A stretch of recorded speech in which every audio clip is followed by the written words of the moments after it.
கார்த்திக் தீபா செல்லும் நாளைக்கு ஒரு சூப்பரான ப்ரோமோ வந்திருக்கு. மிஸ் பண்ணாமல் ஃபுல் வீடியோ கேளுங்க.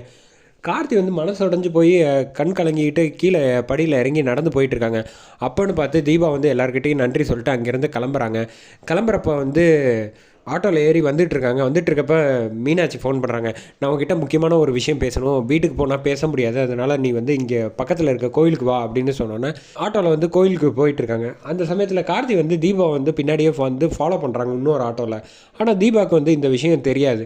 தீபா கோயிலுக்குள்ளே நுழையிறாங்க. நுழைஞ்சோன்னே வந்து மீனாட்சியை வந்து தேடிக்கிட்டு இருக்கப்போ மீனாட்சி வந்து பார்க்குறாங்க. இங்கே கை காமிச்சு கூப்பிட்டோன்னே, ஆமாம் என்ன பாடியெல்லாம் முடிச்சிட்டியா அப்படின்னு சொன்னோன்னே, சரி இன்னும் வேறு என்னெல்லாம் பிரச்சனை பண்ணுறா ரூபஸ்ரீ அப்படின்னு சொன்னால், அதெல்லாம் ஒன்றும் இல்லைக்கா, இந்த பிரச்சனைக்கு நான் முற்றுப்புள்ளி வைக்கலான்னு முடிவு பண்ணிட்டேன் அப்படின்னு சொன்னோன்னே, என்ன முடிவு பண்ணியிருக்கேன் அப்படின்னா, நான் கார்த்திகிட்ட வந்து இதுக்கப்புறமும் நடிக்கிறது வந்து எனக்கு என்னமோ மனசுக்கு சரியாக படலை. எல்லா இடத்துலையும் முகத்தை காட்டி பாடிட்டு அவர்கிட்ட மட்டும் முகத்தை மூடி இருக்கிறது வந்து எனக்கு தப்பாக படுது.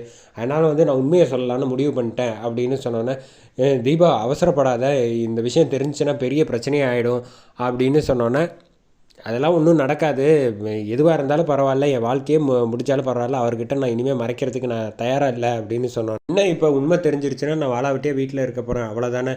பட் இருந்தாலும் கார்த்திக்கு உண்மையாக சொல்லிவிட்டு நிம்மதியாக மனசு இருக்கலாம்ல அப்படின்னு சொன்னோன்னே, மீனாட்சி டக்குன்னு திரும்பி பார்த்து அதிர்ச்சி ஆகிறாங்க. என்னென்னு பார்க்குறாங்க, திரும்பி பார்க்குறாங்க.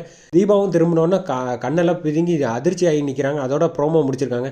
எப்படியும் வந்து கார்த்திக் தான் வருவாருன்னு நினைக்கிறேன். ஏன்னா கார்த்தி வந்து ஃபாலோ பண்ணிகிட்டு இருக்கிறதுனால நிச்சயமாக வந்தாங்கன்னா, தீபா நீங்கள் ஏன் இப்படி இதுக்கு தீபா அதிர்ச்சி ஆகிறத பார்த்தா நிச்சயமாக வந்து கார்த்திக் வந்திருக்க வாய்ப்பு கிடையாது.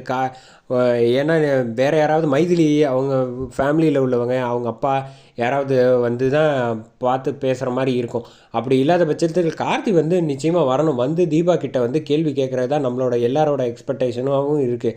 கார்த்தி வந்து தீபா கிட்ட வந்து பாசிட்டிவாக ட்ராக் கொண்டு போனால் தான் இன்னும் மேற்கொண்டு வந்து ஐஸ்வர்யாவுக்கும் அபிராமி அம்மா முன்னாடி தீபா கையை பிடிச்சி இழுத்துட்டு, இவதாம்மா பல்லவி, இவளுக்கு டேலண்ட் இல்லைன்னு சொன்னீங்களே, இவ எவ்வளோ பெரிய சிங்கர் பார்த்தியா, எதுக்காக அப்போ மூடி மறைச்சிருக்கா, ட்ராமாக்காரின்னு வழக்கம் போல் அவங்க சொல்லுவாங்க. பட் இருந்தாலும் அவளோட சூழ்நிலையை கார்த்தி புரிஞ்சுக்கிட்டு தீபாவை வந்து ஏற்றுக்கிறது தான் நல்லாயிருக்கும். வெயிட் பண்ணி பார்ப்போம் ஃப்ரெண்ட்ஸ். தீபாவை வந்து கார்த்தி வந்து அக்செப்ட் பண்ணிக்கிறது யாரெல்லாம் நினைக்கிறீங்களோ அவங்கெல்லாம் கமெண்ட் செக்ஷனில் கமெண்ட் பண்ணுங்கள். வெயிட் பண்ணி பார்ப்போம் ஃப்ரெண்ட்ஸ்.